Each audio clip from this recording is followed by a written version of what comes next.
মনে করুন একটা ইঁদুর বারবার একটা সিংহের কানে ঢুকে যাচ্ছে এবং তাকে বারবার বিরক্ত করছে। এখানে যে মূল প্রোটাগনিস্ট সে ভীষণ শক্তিধর একজন মানুষ এবং একজন এক বিখ্যাত গ্যাংস্টার।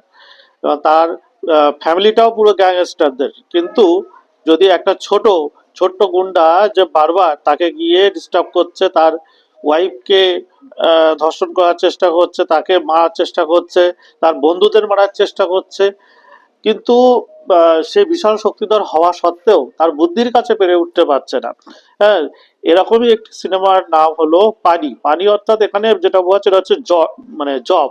এটার মানে কিন্তু এটা নয় যে জল, ঠিক আছে। সিনেমাটার ডিরেক্টর এবং মুখ্য ভূমিকায় তিনি হচ্ছেন জোজু জর্জ। জোজু জর্জকে আমরা চিনি ইরাত্তা থেকে। ইরাত্তা তার অসাধারণ অভিনয়ে আমরা দেখেছিলাম। ভদ্রলোকের সব থেকে বড় যেটা জিনিস ইউএসপি সেটা হচ্ছে চোখ।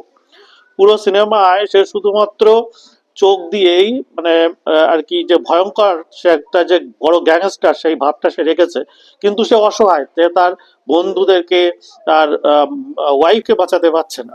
এটা অবশ্যই অবশ্যই দেখবেন, খুবই ভালো একটা রিভেঞ্জ ড্রামা।